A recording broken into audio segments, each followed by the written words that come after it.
They slammed a $20,000 violation notice at 6 a.m. bold red letters, threats of liens, final warnings, and a countdown like they owned everything around me. But the HOA made the one mistake no HOA should ever make. They tried to find the landowner who owns every inch of the land their entire neighborhood stands on, every house, every street, every sidewalk. Even their own HOA office, all sitting on my deed, and when they realized that, their whole structure cracked like thin glass. I didn't shout, I didn't debate, I didn't even open the envelope fully. I walked straight to my safe, pulled out the document they hoped would never surface, the original master land patent, the single sheet of paper that decides who truly holds power in this community. Older than their rules, older than their board, older than the entire neighborhood. A document they spent their entire existence pretending didn't matter. When I entered their office, they were already printing another violation for unauthorized soil movement. Their president smirked, holding the paper like he'd already won.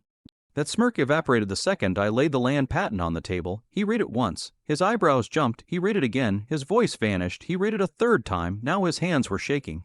Because the map on that patent doesn't lie, every parcel, every easement, every foundation inside the HOA boundary belongs to me, not them. Silence swallowed the room. Board members leaned in, eyes wide, breaths held.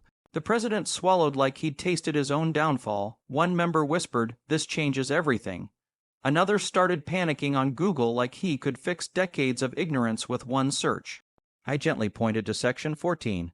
The clause stating any governing body operating on private land without a landowner agreement can be dissolved immediately. No hearings, no negotiations, no appeal. Their faces drained of color. Within hours, the $20,000 fine vanished from their system, not reduced, not reconsidered, deleted like it was radioactive. Every violation they ever issued me gone in a single sweep. Their iron rules softened into polite suggestions. Their tone flipped so fast it left a bruise on their pride. But the real beauty came the next morning. Not a threat, not a warning, not another violation. They sent a formal request, begging for a landowner agreement so the HOA could legally continue existing.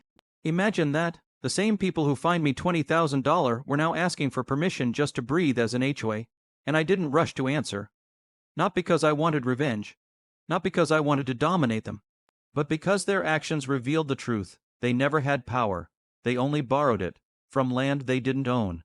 Now the entire HOA trembles every time they draft a rule, approve a change, or send a letter. Because it all rests on land controlled by one person, me. And if they ever forget that truth, I have the same document that silenced them once, and it's ready to silence them again.